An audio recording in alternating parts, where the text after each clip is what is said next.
So ఎవరు ఇప్పుడు ఈయన ఏమని ప్రమాణం చేస్తుంటాడు? నేను ఫాలో అవ్వలేదు. నేను రాణి గారి ఆంగ్లేయ ప్రభుత్వానికి నేను సర్వదా కృతజ్ఞుడనై ఉంటాను, వాళ్ళ పాలసీస్ని నేను పాటిస్తాను, రాణి గారికి నేను ఎప్పుడు ఇదిగానే ఉంటాననే కదా చేస్తాడు. చెయ్యాలా?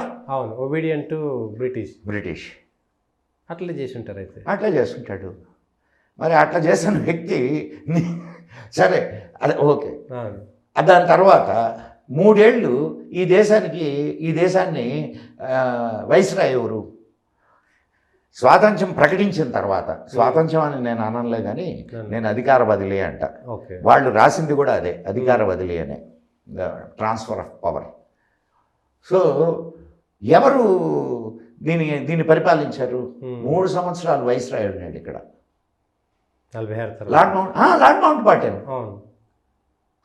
Lord Mountbatten, Lady Mountbatten భార్యని వీడికి ఎరగా వేసి కదా పాకిస్తాన్ని చీల్చిందే.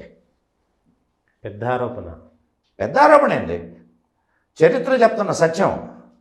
ఒకసారి పోయి గూగుల్లో కొట్టండి, ఎన్ని ఫోటోలు వస్తాయో.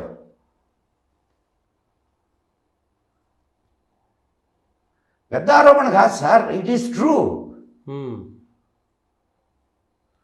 అటు జిన్నాని గీరారు, ఇటు నెహ్రూని గీరారు. దేశ విభజన కోసం. ఎందుకు? ఇప్పుడు దేశ విభజనకు ముందు గాంధీ గారు ఇచ్చిన స్టేట్మెంట్ ఏంటండి? ఏం చెప్పండి నాకు స్టేట్మెంట్?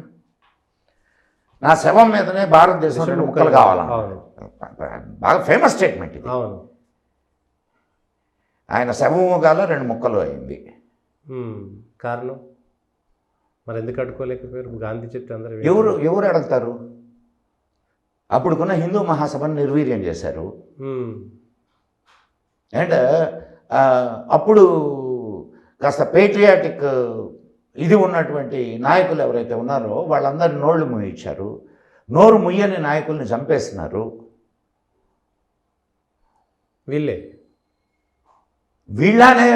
వాళ్ళ అనేది కాదు, చచ్చిపోయారా లేదా? జనసంఘ్ ఈయన ఎవరు చంపారు? శ్యాంప్రసాద్ ముఖర్జీని. శ్యామాప్రసాద్ ముఖర్జీ తర్వాత కదా ఎవరు? స్వాతంత్రం వచ్చిన తర్వాత సంగతే నేను చెప్తుంది. ఎవరు? కాశ్మీర్ ప్రత్యేక దేశంలో ఉన్నాడు కాబట్టి కాశ్మీర్ వాళ్ళు చంపింది.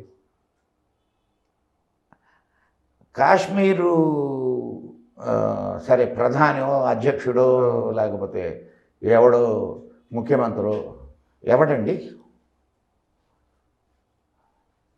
ఫరూక్ అబ్దుల్లా. ఆయన నెహ్రూ గారికి అత్యంత సన్నిహితమైన మిత్రుడా కాదా? మరి ఎట్లా జరుగుంటుంది? నేను మీకు కొన్ని పత్రికా విలేకరులు అత్యంత సన్నిహితులైనటువంటి, ఇది నెహ్రూ గారికి కాంగ్రెస్కి అత్యంత సన్నిహితులైన పత్రికా విలేకరులు రాసినటువంటి కొన్ని పుస్తకాల నుంచి కొన్ని కొటేషన్స్ ఇస్తాను మీకు. అంటే జరిగిన విషయాలు. ఆయన ఫ్లైట్లో వెళ్తున్నప్పుడు ఈ వార్త తెలిసింది నెహ్రూ గారికి, ఏది శ్యామాప్రసాద్ ముఖర్జీ ఇట్లా చనిపోయారు అని. వార్త తెలిస్తే చాలా కూల్గా నవ్వుకున్నాడు. ఇదే పక్కన ఉన్నటువంటి ఆయన పేరు విలేకరి, ఆయన ఫేమస్, ఆయన బుక్స్ నేను ఇస్తాను మీకు. అది దీన్ని ఏమంటారు?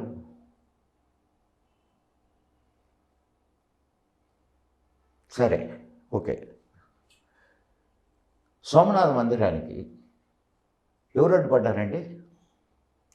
మా డబ్బుతో మేము కట్టించుకుంటామంటే కూడా అడ్డుపడ్డాడు మహానుభావుడు. అవును,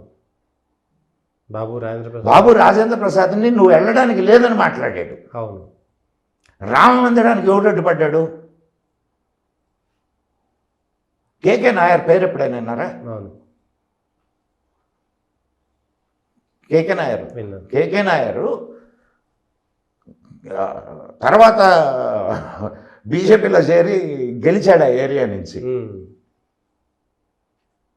ఆ ఏరియా డిఎంగా ఉన్నాడు ఆయన ఫైజాబాద్ డిస్ట్రిక్ట్ మెజిస్ట్రేట్ అంటే నథింగ్ బట్ కలెక్టర్ ఆయన వ్యతిరేకించాడు అక్కడ ఉండే విగ్రహాలని తీయడానికి.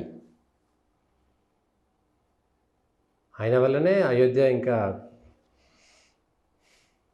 సో ఇప్పుడు నేను ఇప్పుడు మీకు అర్థమైందా, తల్లి చేలో మేస్తే పిల్లట్ట గట్టును మేస్తుంది. వాళ్ళ వ్యతిరేకతే ఈ రోజుకి మన ఇప్పుడు తల్లి కాకపోవచ్చు కానీ మనవడు ముది మనవడు అంతే, అదే వారసత్వం.